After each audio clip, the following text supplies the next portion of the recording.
ഏറെക്കാലത്തിന് ശേഷം ഒരു അതിഥി എത്തുന്ന മഹത്തായ ദിവസം.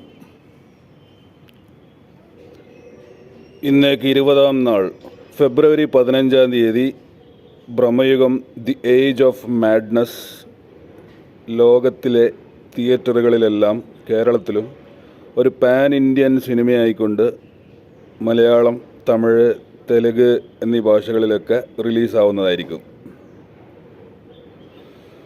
സിനിമൻ്റെ 18 നിമിഷം നീളമുള്ള 18 minutes long audio jukebox night shift സ്റ്റുഡിയോൻ്റെ യൂട്യൂബ് ചാനലിൽ ഇപ്പോൾ കാണാവുന്നതാണ്.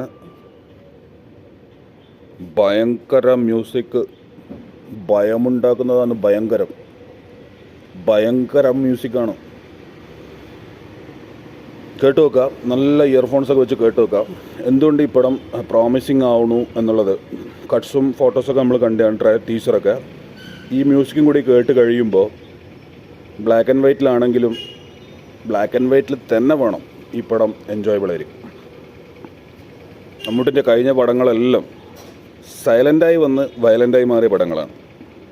കാതൽ, ഓസ്ലർ, മയക്കം, കണ്ണൂർ സ്ക്വാഡ്, അങ്ങനെ. ഹൈപ്പോടെ ലാസ്റ്റ് വന്ന പടം ഭീഷ്മയായിരുന്നു. മറ്റൊരു പടത്തിനും യാതൊരു ഹൈപ്പും ഇല്ലായിരുന്നു. പലതിനും ഫാൻസ് ഷോ ഇല്ലായിരുന്നു.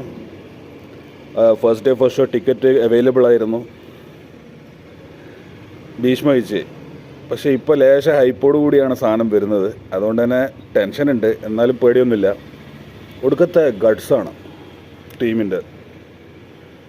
രാഹുൽ സദാശിവൻ ഭൂതകാലം എന്ന ബമ്മാണ്ട പടം പകൽ പോലും കണ്ടു കഴിഞ്ഞാൽ പേടിയാവുന്നു എന്ന് കണ്ടവർ സാക്ഷ്യപ്പെടുത്തിയ പടം. ഞാൻ കണ്ടിട്ടില്ല. രാഹുൽ സദാശിവനെ കുറിച്ച് എനിക്ക് അറിയ പോലും ഇല്ലായിരുന്നു, ടു ബി ഹോണസ്റ്റ്.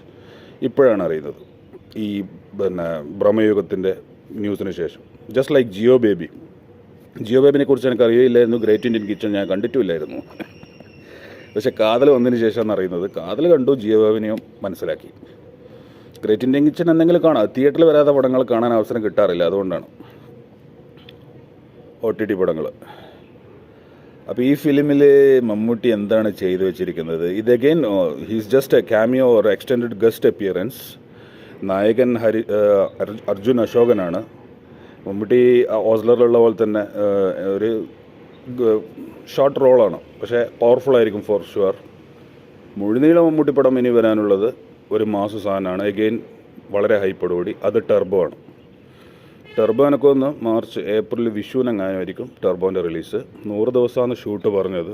ഏകദേശം ആയി. ഷൂട്ട് കഴിഞ്ഞ് പോസ്റ്റ് പ്രൊഡക്ഷൻ വർക്ക്സ് തുടങ്ങിയോ, നടക്കുന്നുണ്ടോ, പോസ്റ്റ് പ്രൊഡക്ഷനിലേക്ക് കിടക്കുവാണോ എന്നറിയില്ല.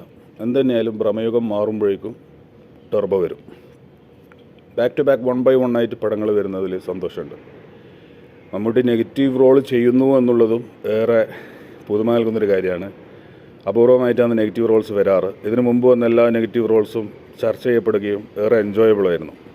വിധേയനിലെ ഭാസ്കര പട്ടേലർ, പിന്നെ പാലേരി മാണിക്യത്തിലെ ഹാജി, പിന്നെ മുന്നറിയിപ്പിലെ സോഫ്റ്റ് സൈക്കിക് വില്ലൻ. അതിനുശേഷം ഇതിലുള്ള മനയിലുള്ള കാർണോരെ പേര് പോലും എന്താണെന്നുള്ളത് അറിയില്ല, കഥാപാത്രത്തിൻ്റെ പേര്. എന്തിനാലും ഫുൾ ആൻറ്റിസിപ്പേഷനിൽ വെയിറ്റ് ചെയ്യുന്ന കേരളം, ഞാൻ മാത്രമല്ല, കേരളവും ഇന്ത്യയിലുള്ള ക്ലാസ് ഓഡിയൻസും. പടം ക്ലാസ് ആയിരിക്കും ഫസ്റ്റ് ഓഫ് ഓൾ, പിന്നെ സെമി മാസമായിരിക്കും എന്ന് വിചാരിക്കുന്നു. എന്തായാലും ഉദ്ദേശിച്ചതുപോലെ തന്നെ നന്നാവും എന്ന് പ്രതീക്ഷിക്കാം. ഹൈപ്പോടുകൂടി പടങ്ങൾ വരുമ്പോൾ ഒരു ചെറിയ ടെൻഷനാണ്. ഇപ്പം മലൈക്കോട്ടെ വാലിബൻ്റെയും കിങ് ഓഫ് കൊത്തേൻ്റെ എല്ലാം നമ്മൾ കണ്ടില്ലേ. പക്ഷേ മറക്കണ്ട, മമ്മൂട്ടിയാണ് കേട്ടോ. അതുകൊണ്ട് ഇപ്പോൾ നിങ്ങൾ ചെയ്യാനുള്ളതെന്ന് വെച്ച് കഴിഞ്ഞാൽ, സമയം കിട്ടുമ്പോൾ ഈ വീക്കെൻഡിൽ ഓഡിയോ ജൂക്ക് ബോക്സ് ബ്രഹ്മയുഗത്തിൻ്റെത് 18 മിനിറ്റ് നീളമുള്ളത് സാധനമാണ്. നല്ല ഫ്രീ ടൈമിൽ ഇയർഫോൺ വെച്ച് കേട്ടൊക്കെ. ഞാനൊരു 3-4 മിനിറ്റ് കേട്ടുള്ളൂ, ഏകദേശം വൈബ് മനസ്സിലായി. ബാക്കിയുള്ളത് കേൾക്കണം. അതിൻ്റെ എൻഡിങ് സൂപ്പറാന്നൊക്കെ കമൻറ്റ് സെക്ഷനിൽ കണ്ടു. അപ്പോൾ അത് നേരം പോലെ അക്കോർഡിംഗ് ടു ദ മൂഡ് കേൾക്കാൻ വേണ്ടി പിന്നെ വെച്ചിരിക്കുകയാണ്. അപ്പോൾ that's for now. Share the video, like the video, subscribe the channel. ഏറെക്കാലത്തിന് ശേഷം ഒരു അതിഥി എത്തുന്ന മഹത്തായ ദിവസം എൻ്റെ മനക്കിലേക്ക് സ്വാഗതം.